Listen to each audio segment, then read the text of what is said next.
far can they control my mind?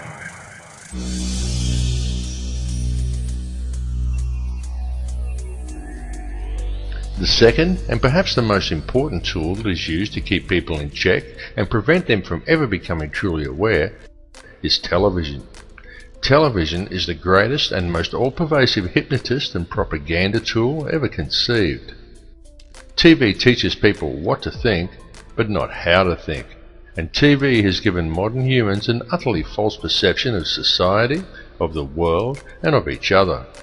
Through TV, the power elite have succeeded in creating a distracted, misinformed, divided and class-driven society suffering historical amnesia and completely oblivious to the true realities of their surroundings. And all of these people view themselves as truly informed and are very quick to berate and ridicule anyone who offers them an alternate perspective.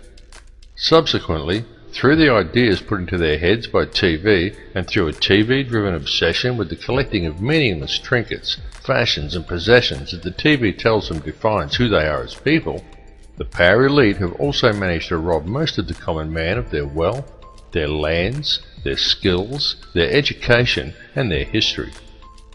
But most importantly, it has robbed people of their ability to think critically and objectively. And that is exactly what television was designed to do and exactly why it was invented.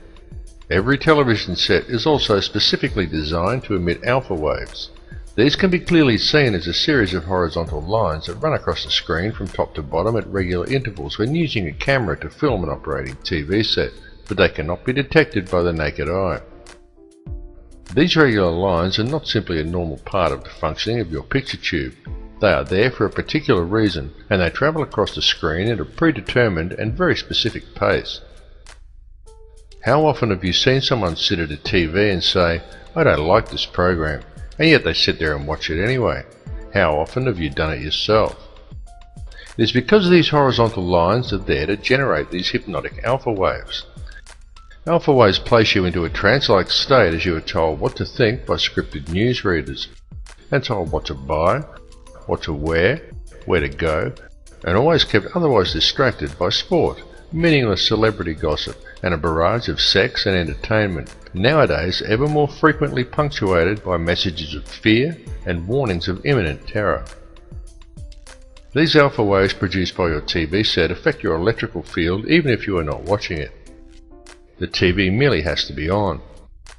They become addictive as your body becomes used to the energy field, and many people would simply feel unable to cope without the daily fix of their favourite TV show.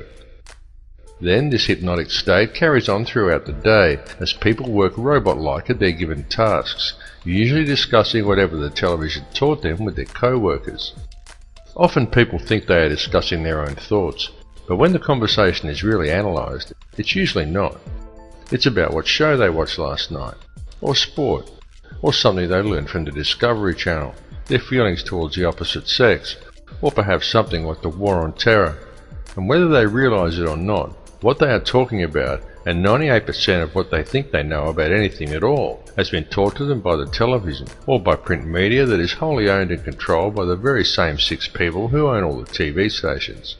That's right, 6 people. 60 years ago, the media in the Western world was run by 86 small corporations, who all competed to deliver the best and most informative news.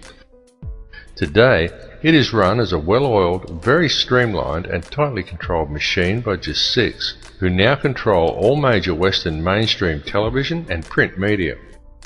And with the current rate of corporate growth, that number is set to soon drop to 3. This has set an extremely dangerous precedent, as it means that all televised and mainstream print media is now controlled by very, very few people. For a better and more informed perspective, obtain your news online from one of the many emerging independent websites, and go to many sites from different countries and sources to compare the same story from a variety of perspectives. You have been told that the internet is an unreliable source of information, and it is true that there are many bogus websites. But there is also a lot of very reliable information from very reliable sources, if you look in the right places. And remember, the ones who are telling you the thousands of independent websites who have opposing views to the mainstream shouldn't be trusted, number only 6, It is just that it is those 6 who control all the major media. So those 6 are able to control most of what information gets to the general public, and how such information is presented. It must also be duly considered that all of these 6 media corporations have extremely close ties to major financial institutions and arms manufacturers. Such a conflict of interests immediately poses huge questions regarding the objectivity and reliability of any information presented by these organizations. And if that were not bad enough, each one of these 6 corporations gets their news from only one of 2 sources: Reuters or the Associated Press.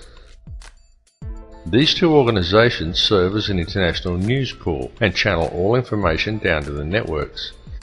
Only Reuters actually owns the Associated Press, and Reuters itself is wholly owned by the Rothschilds.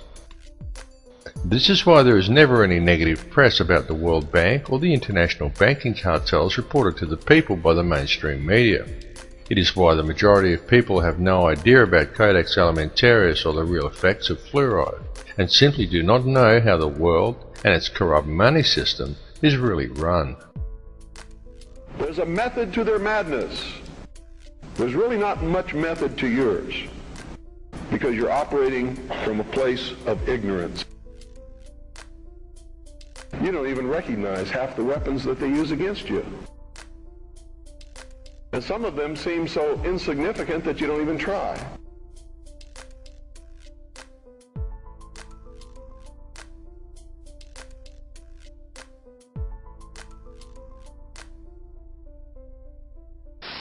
We're developing a society because of all of these different toxins known to affect brain function. We're seeing a society that not only has a lot more people of lower IQ, but a lot fewer people of higher IQ.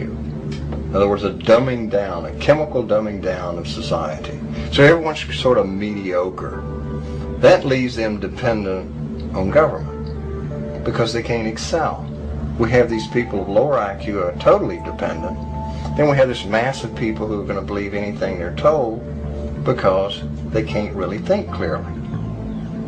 And very few people of very high IQ who have good cognitive function who can figure this all out. And that's what they want. So, you can kind of piece it together as to why they are so insistent in spending so many hundreds of millions of dollars of propaganda money to dumb down society.